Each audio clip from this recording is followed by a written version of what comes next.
Assalamualaikum warahmatullahi wabarakatuh. Perkenalkan, nama saya Majidatul Rizkiyah dari kampus STKIP PGRI Sumeneb, program studi pendidikan guru sekolah dasar.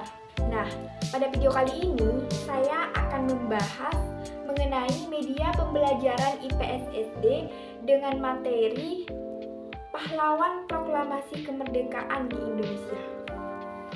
Nah, sebelum lanjut kepada praktek pembelajarannya, saya akan menjelaskan secara singkat mengenai apa sih itu media pembelajaran.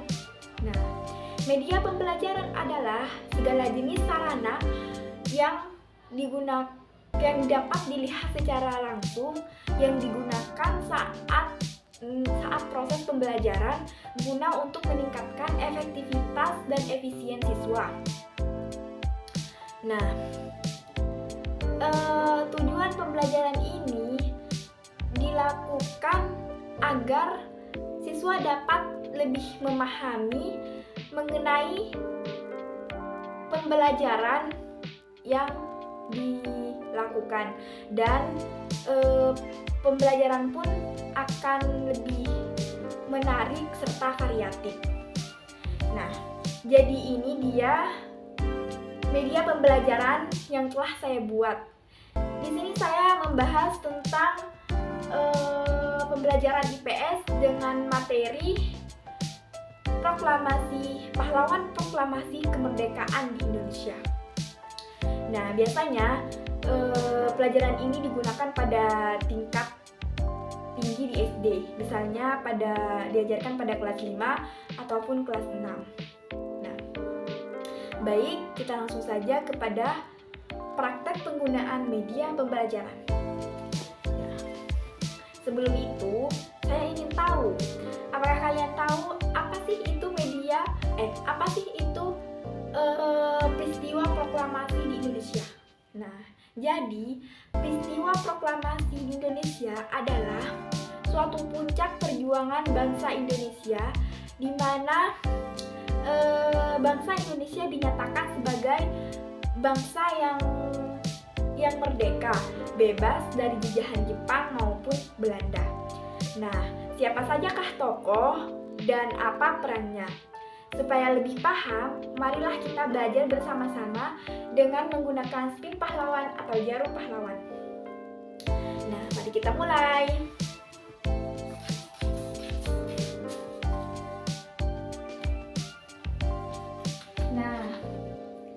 Jarum lebih menunjuk kepada Latif Hendraningrat. Ya. Mari kita lihat apa peran Latif Hendraningrat pada peristiwa proklamasi kemerdekaan di Indonesia.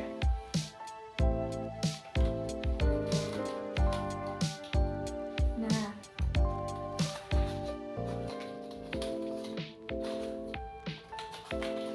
Latif Hendraningrat berperan sebagai menaikkan bendera merah putih pada saat upacara bendera, yaitu pada tanggal 17 Agustus 1945. Baik, lanjut. Nah, jarum lebih menunjukkan kepada Ibu Fatmawati. Mari kita lihat apa peran Ibu Fatmawati dalam peristiwa proklamasi kemerdekaan di Indonesia. Nah, di sini Ibu Fatmawati berperan sebagai penjahit bendera merah putih yang akan dikibarkan pada saat upacara bendera, yaitu pada tanggal 17 Agustus 1945. Baik, lanjut.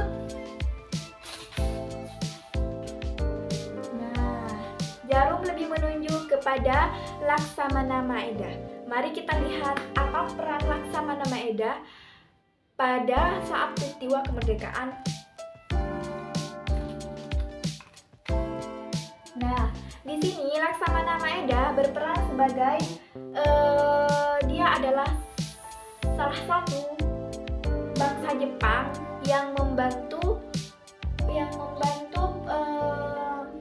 bangsa Indonesia pada saat proklamasi, serta turut serta dengan menawarkan agar naskah proklamasi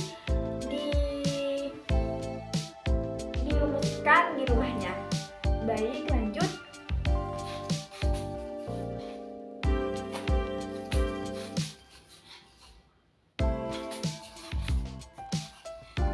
Nah, Jarum lebih menunjuk kepada Sayuti Malik.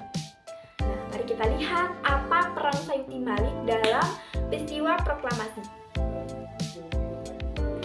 Nah, Sayuti Malik berperan sebagai pengetik naskah proklamasi. Lanjut.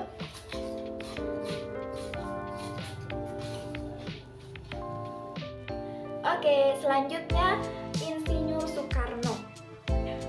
Mari kita lihat apa peran Insinyur Soekarno dalam proklamasi kemerdekaan.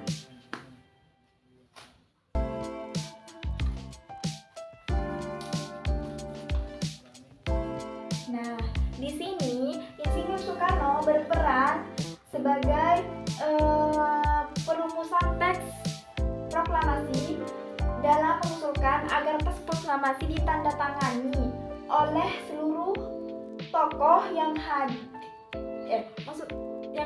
di rumahnya Laksamana Maeda.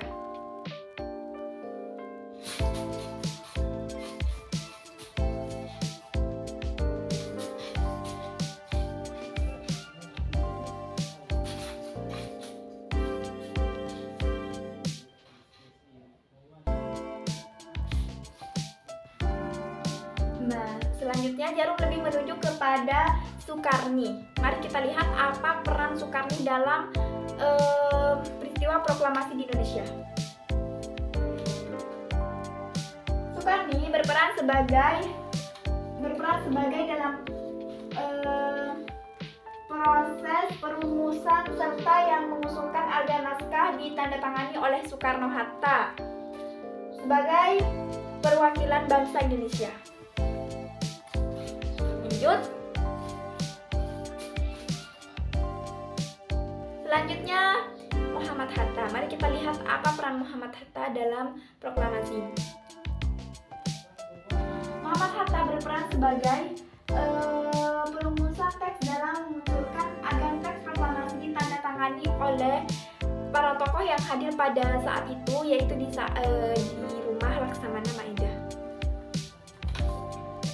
Nah, di sini tinggal Ahmad Soebardjo ya teman-teman, adik-adik. Mari kita lihat apa peran Ahmad Soebardjo dalam proses peristiwa proklamasi.